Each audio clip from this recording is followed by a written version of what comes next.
Nas profundezas da Serra da Barriga, onde a mata densa serve de manto e fortaleza, floresce uma nação de esperança, o Quilombo dos Palmares. Sob um céu tingido pelo verde das copas das árvores, homens e mulheres, outrora acorrentados, agora caminham com a dignidade de quem reencontrou a própria alma. É um reino forjado na coragem, um santuário de liberdade, onde o som dos tambores ecoa mais alto que o estalar dos chicotes do passado. Cada palmeira, cada riacho, testemunha o renascimento de um povo que se recusa a ser subjugado, construindo um futuro com as próprias mãos, longe da sombra da opressão. Zumbi, o líder de Palmares, caminha entre seu povo. Seu olhar profundo e sereno carrega o peso da responsabilidade e a força de um rei que governa pelo exemplo, não pelo medo. Suas roupas de algodão simples não escondem a imponência de seus ombros, que sustentam os sonhos de milhares. No entanto, a paz é abruptamente quebrada. Um batedor com o peito ofegante e o rosto marcado pela urgência traz notícias sombrias. Bandeirantes, homens movidos pela ganância e pelo ódio, marcham em direção ao Quilombo. A ameaça, que sempre pairou como uma nuvem distante no horizonte, agora avança determinada a destruir aquele oásis de liberdade e reduzir seus filhos novamente à servidão. A tranquilidade da manhã se desfaz, dando lugar a uma tensão palpável que se espalha pelo ar. É nesse momento de crise que Dandara, a guerreira destemida, se ergue. Com o arco firme em mãos e o olhar aguçado como o de uma águia, ela compreende que a sobrevivência do Quilombo depende da astúcia e da união. Dandara reúne os batedores mais ágeis e corajosos, seus olhos faiscando com determinação. Ela não propõe um confronto direto e suicida, mas uma dança mortal na floresta, que conhecem como a palma da mão. Liderando seu grupo pela mata fechada, eles se tornam sombras, tecendo uma teia de defesa invisível. Armadilhas de bambu são posicionadas, fossos disfarçados com folhas são cavados, e cordas são esticadas para desestabilizar o inimigo. Cada armadilha é um verso em um poema de resistência, uma prova de que sua inteligência é sua arma mais poderosa. O sol começa a se pôr, pintando o céu de laranja e vermelho, cores que prenunciam a batalha iminente. De volta ao coração de Palmares, os guerreiros se reúnem. O som dos tambores de guerra agora reverbera com um propósito unificado, um chamado à luta. Homens e mulheres, lado a lado, empunham lanças, arcos e a coragem inabalável de quem luta por seu lar, sua família, sua liberdade. Zumbi, ao lado de Dandara, observa seu povo. Não há medo em seus olhos, apenas a chama da determinação. Eles não são mais escravos fugidos. São uma nação, um povo unido, pronto para defender Palmares até o último suspiro, para provar que a liberdade, uma vez conquistada, jamais será entregue sem luta. A cobiça dos bandeirantes, com suas armaduras de metal reluzente e corações de pedra, ameaçava romper essa paz. A guerra era inevitável, um confronto entre dois mundos.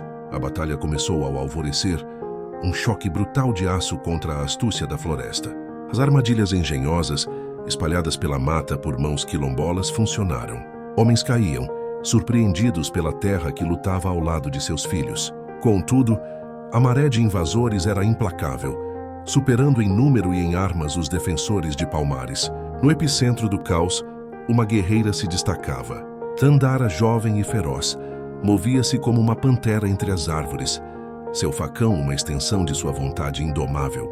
Ela lutava não apenas por si, mas para proteger os mais velhos e as crianças, formando uma barreira humana contra o avanço inimigo. Foi nesse ato de bravura que a tragédia se abateu. Cercada por múltiplos adversários, ela lutou até a exaustão, mas foi subjugada. De longe, Zumbi, o líder de Palmares, viu sua companheira ser arrastada em correntes. O peso da coroa de coqueiro em sua cabeça pareceu triplicar. Em seus olhos, a fúria e a impotência travavam uma batalha própria. O rugido que escapou de sua garganta foi o de um rei que vê seu reino sangrar e seu bem mais precioso ser roubado. A guerreira Dandara foi capturada e vendida como escrava para um fazendeiro cruel.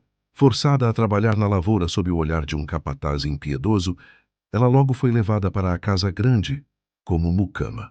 O fazendeiro tinha outras intenções, e sua esposa, percebendo, mandou o capataz levar Dandara para o tronco por 2 dias. Mas Dandara, a guerreira, não se entrega.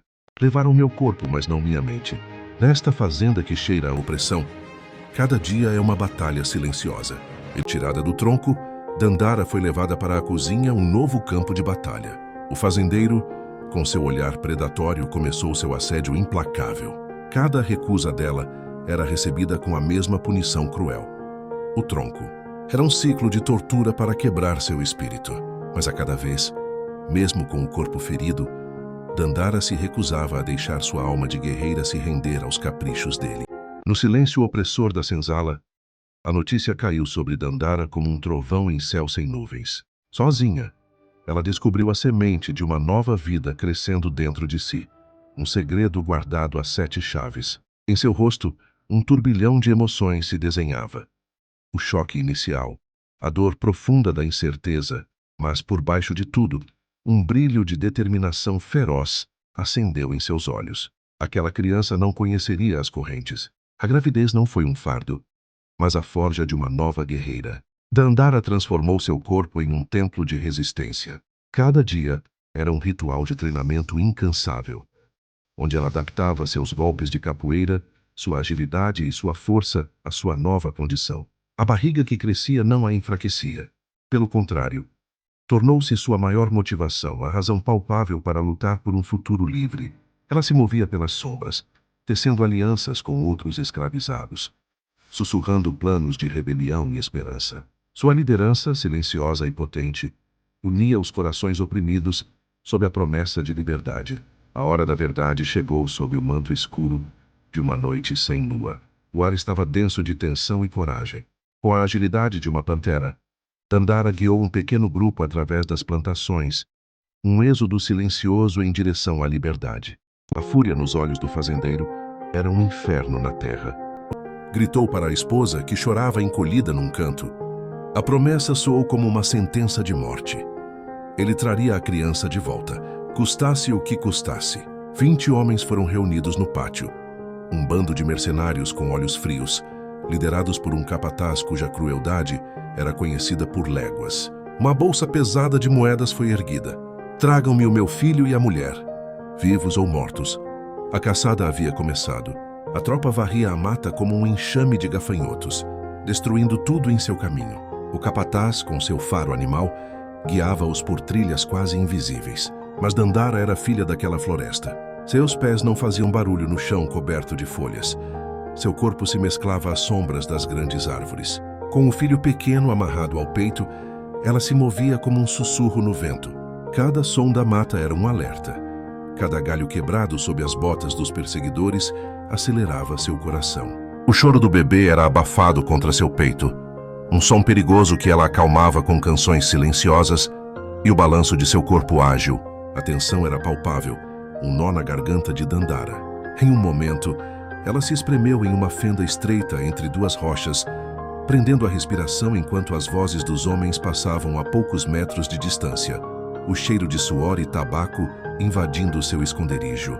Em outro, agachou-se sob as raízes expostas de uma figueira centenária, cobrindo a si e ao filho com folhas secas, rezando para que o pequeno não se mexesse. Cada quase descoberta era uma pequena morte. Um lembrete constante de que a liberdade era um fio frágil prestes a se romper. Foi então que o erro aconteceu.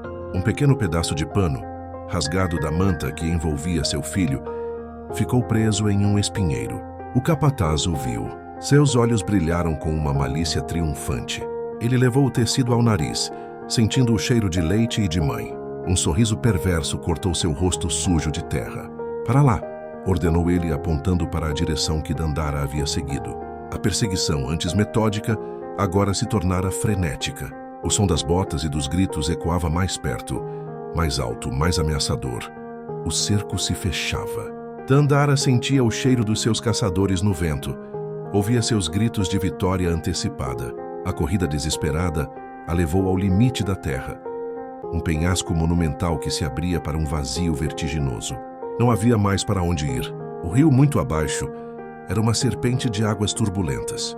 Ela parou, o peito arfando, e abraçou seu filho com toda a força que lhe restava. Seus olhos se encheram de lágrimas e determinação.